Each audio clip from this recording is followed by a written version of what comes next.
Welcome back, guys, to the SSL Grand Final between Dark and Stats. Having lots of interviews with the players and their mentors. Flash is just so damn good at interviews. His interview there, just to sum it up at the end, he said, "We're all cheering for you, so let's win." And I guarantee you, Stats has seen this interview. He knows everyone on KT is behind him, but it's his opponent, Dark, who's on match point. Somehow he's got to win 3 in a row. Even with all of KT behind him, I'm not sure it'll be possible here, Wolf, because Dark, he's got everyone from SKT behind him, and he's already up 2 games and on match point, and we're going to Central Protocol. This is a map we do not see, Wolf. We've seen it, what, once in Star League? Yeah, we saw it once, and it was because Stats forced Game 7 versus Solar. It was, I think, Game 6. Arena was Game 7, so Stats won a map on here to defeat Solar, and actually that's how we got to the finals. He can deal with this map. It was a map that's very highly vetoed, a map these players haven't practiced as much as the other maps. Yeah, it's going to be a tough road here for Stats, but if he can win this one, he definitely can move on to the maps that are left. So there is some hope left.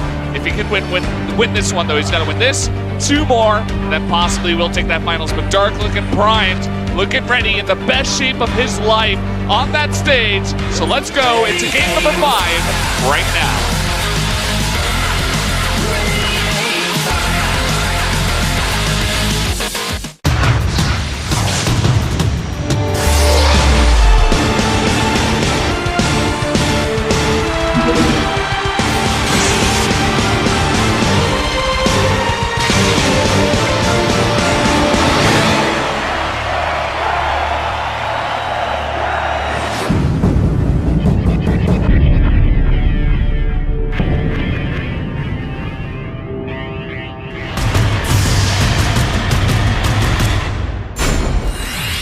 Welcome to Central Protocol. You may not recognize it too well, but we are having it here in the finals. And up here in the top right, in the red, the Zerg player, he is Dark.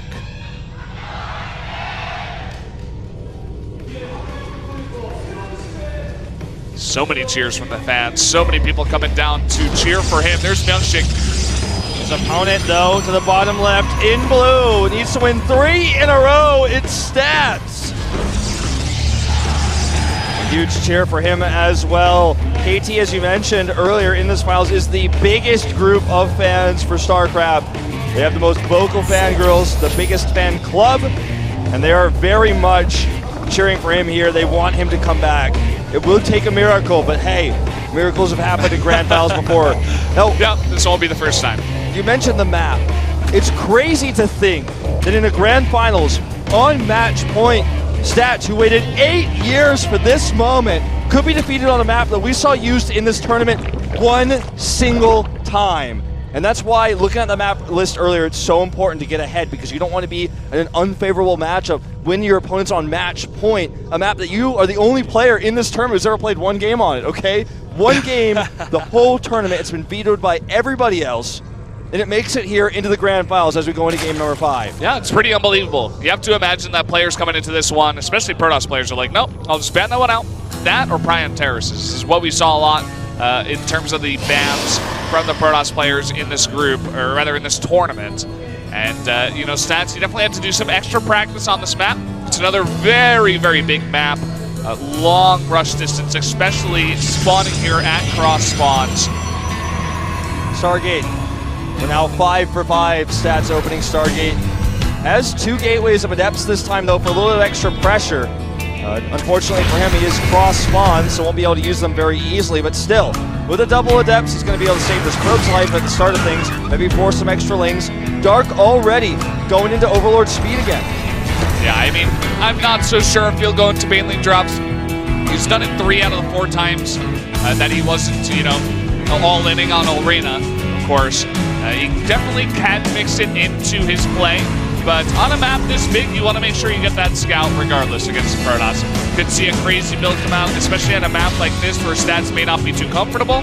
So I love that he commits to it again, and again, it's no surprise. And 1 lane gets into the main base here, very annoying to deal with. This is one of the things that can really mess you up in your early game, having to deal with that lane. You can't hide anything. drones finally being made here for Dark. He was making a lot of lings because of that pressure. And this base, he will actually be able to kill these drones this one. In fact, smart cancel by Dark. Those would have instantly died. Very love intelligent. that. I really, really love that. You see that so not often. That, you know, it's awesome when you do see it. The Adepts do get surrounded here, and the Shade is too late. It will go down. So Dark does deal with the 2 Adepts very cleanly. Basileir coming up here.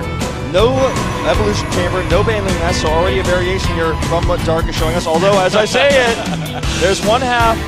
Where's the Baneling Nest? There it is. Once again. And I mean, he's been pretty consistent with it. This is the style he wants to use on this map. So we will be seeing it again. Now, there are a decent number, especially with that outside third base. There's a lot of angles that Dark can come from with the Baneling drops. He could even like try to roll into Banelings if Stats doesn't set up a good Sim City at that third. Yeah, it's a very exposed third base. There's 2 different angles you can attack from, the north or the south. It's very far away from your natural. And Dark is already securing his third base. With Overlord speed, a little bit easier for him to defend against this Phoenix harass. He does not have that spore ready yet. It's almost done, and once it finishes here, once it pops, the Phoenixes will have to go away. Now linking up together now, struggling to find damage here. Yeah, maybe a drone or 2. Just pick off 1. And already, here we go once again. Drop Overlord being morphed, 4 Banelings in position. He's going right for that third. It'll be interesting. Maybe he'll wait and not go for the third. It's kind of early. He could also go for the natural. I think you can slip on by on the very left side of the map. Looks and like just get into the natural. He just wants to wait until the Phoenixes are visible before he even comes in at all. Phoenixes are seen here, then he turns the Overlord around. Just keep an eye on that on the minimap. And for the first time in the series, we see a Hydralisk Den. Hydralisk range is on the way, so different unit composition altogether. Now, this Overlord looks like a scout. If he doesn't drop anything, Stats is looking on the other side of the map. There's no probes, as you mentioned, to kill here. Maybe he's just going to wait until they group up like this. It's He wants a bigger target. Yeah, I thought he would go straight for the natural because there's just not much at the third. But I suppose you can't see everything like we do. And now there are a bunch of probes, but there is a lot of defense. Needs to drop these. 1 goes out, 2 goes out. Gets a hit on the Adepts. They split the cannon, and the split of those 3 Adepts in 3 different directions will clean this up. Despite the Hydralisk range, we see +1 attack for Lings, of course for Banelings. So really interested to see what kind of comp we make. Most Zerg players are going Lurkers in this matchup. Dark is the only one who made his own way. He's taking his second road of the 2 roads here down the Baneling path. This is really interesting. It looks like he wants to mix it up on game 5. What a weird spot to mix it up. I mean, map is going to be interesting. There's still a lot of space, so the Ling composition is still nice with all that mobility. But if you can get the Hydras in position and even get into Lurkers, that third base is very hard to hold for the Protoss. We saw him, in Pro League matches. I got to go back to this. Use Hydra Bane. Solar did something similar, where you Hydralisk and Baneling. The Banelings cause force fields to go down, and then with the force fields out, it's hard to fight the Hydras because they have better range, and they just pick everything else off. The Zealots go down to the Banelings, the Hydralisks finish everything else off, and it's a very tough composition to fight. Especially when there are so many Protosses mixing, at times, even double Immortal production into their composition, and that's exactly what we see out of Stats. So once the Banelings get in, even if they do or do not get in, the Hydras are going to be shelling from behind those force fields, as you did mention. Now, fourth base coming down here. These Phoenix is getting a little bit too overzealous. Fourth base coming down for Dark. This is a little bit slower than the last game, but it's because he wanted to get this big composition of Lings and Hydras and probably get ready to shell that third base with a bunch of Banelings too. Yeah, he's setting up for it right now. Baneling speed's almost done. He's also going to have +1 for his Banelings. A huge group of Lings just morphed right now. He's going to have about 55 or so coming across the map. Centrifugal hooks very close to being finished. The Baneling morph has started here. And he can use, of course, the Overlords. If he brings any over here, the Droverlords can drop Banelings on top of this army. He doesn't have any nearby right now. 4 sentries being warped in right now. He needs to ward off this defense, and here come the Banelings into the third base. Doesn't even notice. Doesn't look like it. There's no split. It's too late. That's Baneling speed on these. And the force field is light as well. Only gets 5. But look, this gives him a good position with his Hydras. Really nice position. The Protoss is forced into this corner, and here come the Banelings again. Where are the force fields? Really nice force fields this time. He keeps all of the Banelings away, but again, the Hydras in a perfect concave out here, and even some Banelings getting through. Oh, good force fields, but the Zealots are all going to go down to the Banelings regardless, and now it's pure Hydra versus Immortals. Most of the barriers are on cooldown, but Stats will survive for now. Just barely survives with basically only his immortals. Gets that one more or less a nice pick off there. But again, he kills more probes rather. But Stats does hold on, and that was a big commitment by Dark. Yeah, finally, force fields come down. And that's the key here. He's got an Archon drop morphing here. Looks like he didn't have Storm earlier. Wanted to do a Psystorm drop. He's going to do an Archon drop instead. 2 Archons. Going to go over here and could do some serious damage to the mineral line, especially versus just pure Lings on the ground. Not a single Hydra left anymore. Especially when there's so much craziness going on in the game, right? There's Lings running around. That huge attack just happened. Phoenix is trying to get the position. Snipe Overlords. Dark is trying to defend. But all the while, is he going to expect that drop coming in? Looks like Stats is going to wait on that for now. He's taking the 4th base too. He wants to just defend here. All right, here we go. Here comes that double Archon drop. Baneling's going to come in at the same time. Let's see how these two react at the same time as they're attacking and defending. Looks like these Banelings will connect. A big war for the Zealots with these Archons, and Pure Ling is going to have a hard time dealing with this. And he has only Pure Ling. He has 4 Banelings right now, and I don't believe they are with this composition. He's going to snipe the Hydra Den for free here. Down it goes, and that means no lurkers anytime soon if he was ever planning on adding those. The Archons can get into a good position here between the base. It looks like he's just going to save them instead. A very good trade for Stats, who sets up an attack, can send this very Warp Prism back home to defend, or regularly back to his army to reinforce. Yeah, look at this. Baneling drop comes in, and amidst all of the action, he is ready and waiting. He does move all of his probes into safety, and all the while, it looks like he has backed off with the majority of his army, but he sends the Phoenixes, tries to do some harass damage, and he just wants to go into a longer game here.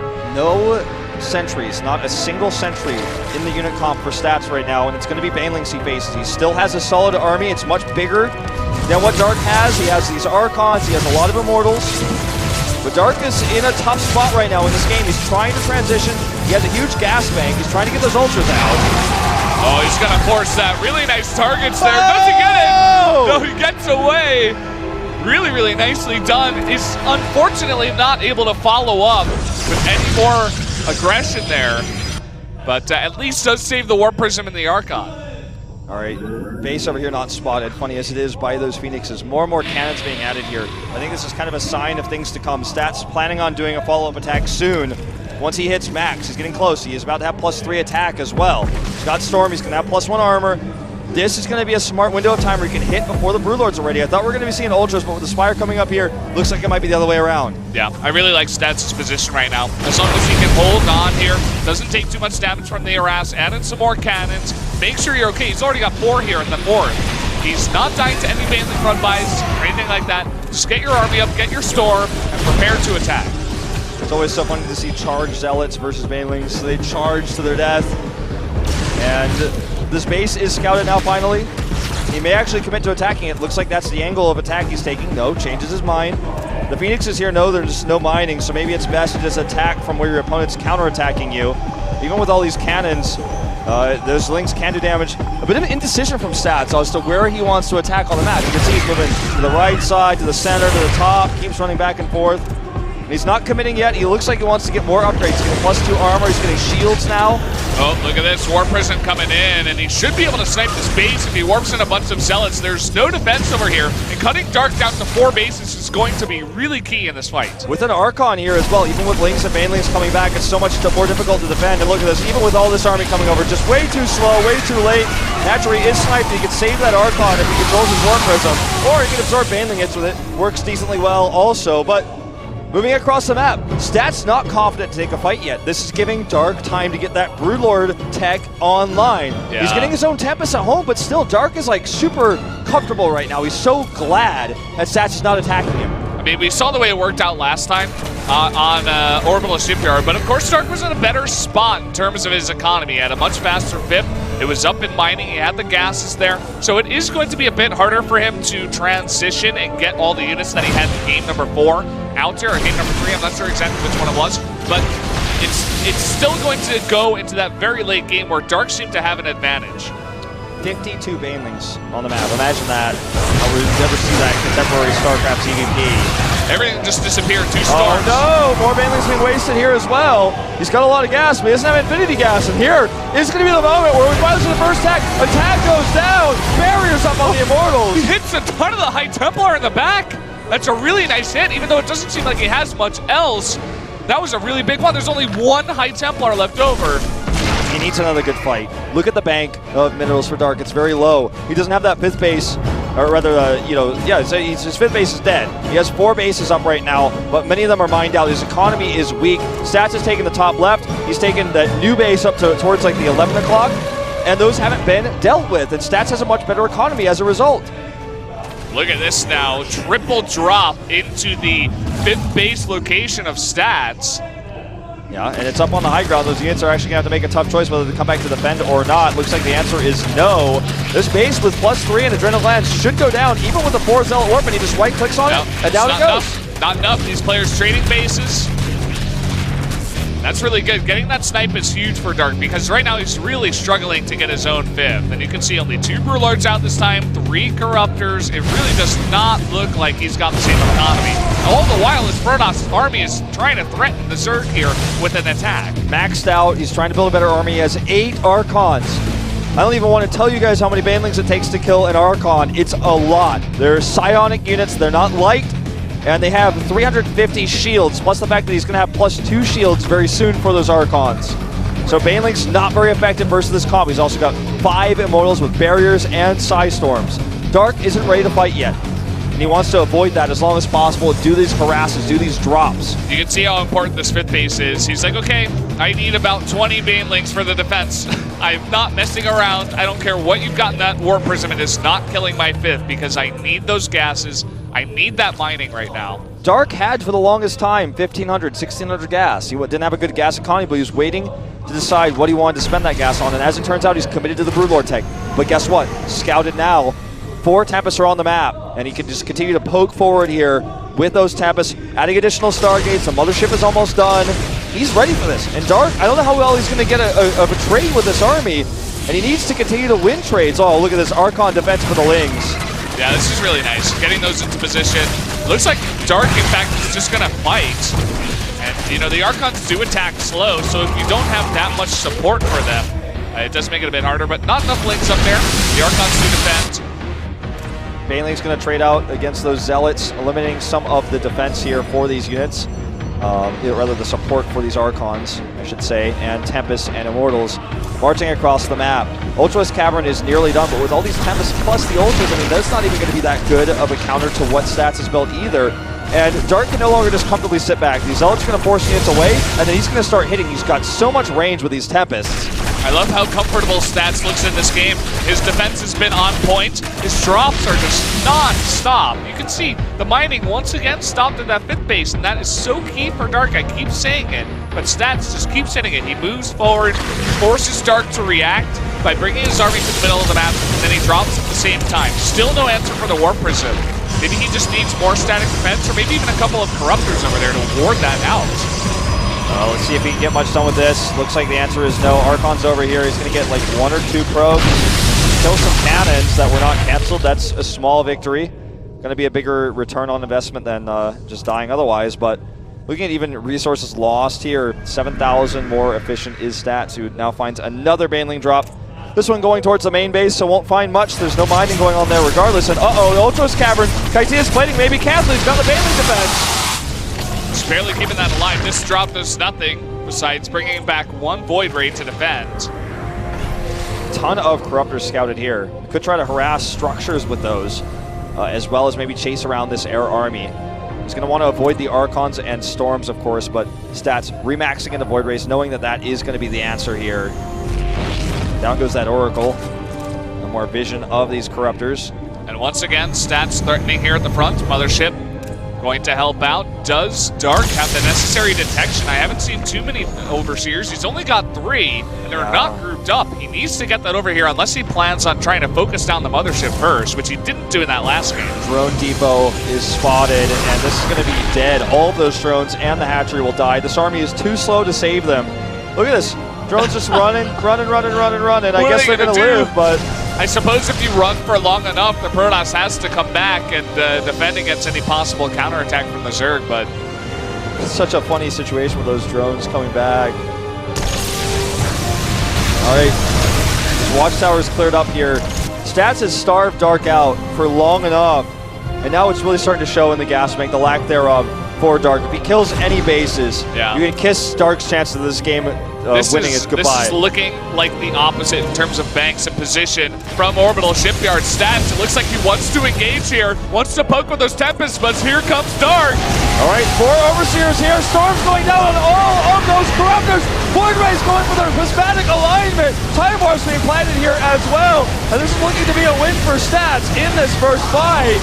Mothership doesn't go down, the air units don't go down, and there's nothing left to protect the Broodlords in the sky. The Queen's getting lifted now, and it looks like Stats has broken him. It looks like this is game over. There's no bank left for Dark. He's going to lose his base now to the 5 o'clock. He's going to lose his 4 o'clock expansion. There's only 2 mining bases. He makes 6 Corruptors. That's nowhere near enough. That's all he can afford. Such a sad situation in this game.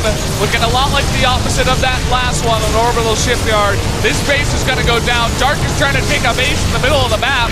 The second Stats sees that, that is toast. He's down 80 supply. 80. And Stats lost all of his gas bank, but kills this base, finds it as you mentioned. He doesn't need any more gas to win this game. He can win the game with the army he's built alone. He's doubling the army supply of Dark. Nearly maxed out. Looks like he wants to group up once again. I think he's noticed this. He's like, you got no more money. You have no more army. Oh you boy. have 3 Corruptors here? Yeah, right. This Broodlord army is so slow, he has no detection. He can't even fight this. He has no Overseer. He can't even attack. And there you go. Overseer's coming in. That's not going to be much help. Storms and GG. Stats brings it back 3-2. And here we go, guys. It is not over yet. Stats has some life left in him. Bringing it back. 1 of 3 wins he'll need in a row to win this finals. But he takes some momentum back as we go into Laralac Crest. This is the finals we wanted. Stats challenging, the underdog coming in, but making it hard for Dark. This is not an easy win at all. Every single game is a battle for both players, and Stats does not want to let go of his chance at his first championship. That's right. Laralac Crest will be the next map. Our final map will be Ruins of Ceres. So a smaller map. You know, Laralac's not that small, but I mean, it's not the size of Ceres. But Ceres, if we go to that final game, that 7th game, it is massive. It is huge. And that's what we want to see. All the macro games so far, Orbital Shipyard and that one we just had on Central Protocol were my 2 favorite maps. You know, I love the aggression out of Dark, the Ling Beam plays, but seeing these 2 players go to the late game, their skills really come out where they can go head-to-head and decide who is the better player after all when you're getting up to 5, 6 bases on both sides. What I worry about for Dark in this series is now the momentum's taken away from him, right? Keep in mind that because of this, you know, I feel like when you watch these games, he lost some momentum. It looks like Dark's late game is not as good as Stats is in this matchup, especially on this map, Central Protocol. He lives, he builds an air army. We saw him in one of those games, he didn't have a bank, but he still won the air fights. He knows how to build the comp to beat Dark.